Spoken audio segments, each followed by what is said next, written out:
ভাঙাচোরা মেঘ নিয়ে আর আঁকাবাঁকা রাস্তার মধ্যে দিয়ে এমন প্রকৃতির মাঝে যদি আপনি হারিয়ে যেতে চান, তাহলে আপনাকে অবশ্যই চলে আসতে হবে বসিরহাটের আন্দরপাতা। আমরা আন্দরপাতার জন্য বেরিয়ে পড়েছিলাম বাইকে করে, 3 বন্ধু 2টি বাইক, যেটি বর্তমানে বসিরহাটের সব থেকে জনপ্রিয় টুরিস্ট প্লেসের একটি। সো চলুন এক্সপ্লোর করা যাক আজকের আন্দরপাতা। আর এই আন্দরপাতা সম্বন্ধে সম্পূর্ণ খুঁটিনাটি নিয়েই আজকের এই ভিডিওটি, তাই আন্দরপাতার সমস্ত তথ্য জানতে পুরো ভিডিওটি দেখার অনুরোধ রইল।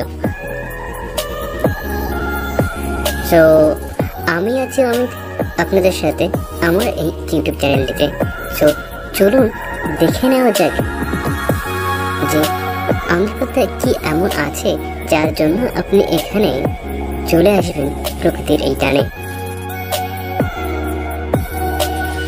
মূলত আন্দরপাতা শুধুমাত্র মাছের ভেড়ি বা মাছের জলাশয় ঘেরা একটি এলাকা বিশেষ, যার ভিতর দিয়ে চলে গেছে আঁকাবাঁকা রাস্তা এদিক থেকে ওদিক, আর রাস্তার দুধার সবুজে ঘেরা। আর এই আন্দরপাতা সৌন্দর্য সব থেকে বেশি রক্তিম হয়ে ওঠে পরন্ত বিকেলে সূর্যোদয়ের মেঘে ভরা ভাঙাচোরা মেঘের মুহূর্তখানি। আর এই ভাঙাচোরা মেঘের মধ্যে দিয়ে সূর্য অস্তটাই আন্দরপাতার সব থেকে বৃহত্তম আকর্ষণ, যেটার টানে দূর দূরান্ত থেকে সবাই চলে আসে আন্দরপাতার উদ্দেশ্যে।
মেঘটা আর দেখা যায় না, তাই আন্দরপাতা সৌন্দর্য যেন একটু কমতি মনে হতে পারে। তবে হ্যাঁ, সূর্যাস্তের সময়টুকু সব থেকে মনোরমভাবে আপনি উপভোগ করতে পারবেন।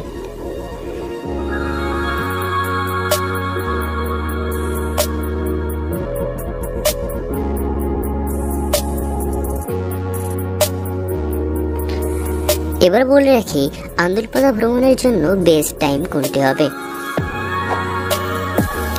আকাশে ভাঙাচোরা মেঘের আনাগোনা থাকলেই আন্দরপাতার দৃশ্য যেন সব থেকে বেশি সুন্দর হয়। তবে এমন দৃশ্য যদি সচরাচর বা রোজই উপভোগ করতে হয়, তাহলে বর্ষার শুরু থেকে বর্ষার শেষ অর্থাৎ শরতের শেষ পর্যন্ত আপনি আন্দরপাতার সব থেকে বেশি মনোমুগ্ধকর দৃশ্য দেখতে পাবেন।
অনুর্বতার সম্পূর্ণ ভিডিওটি দেখার জন্য অনেক অনেক ধন্যবাদ। আর এমনই ভ্রমণের ভিডিও দেখতে আমার চ্যানেলটি সাবস্ক্রাইব করতে ভুলবেন না। Thanks for watching.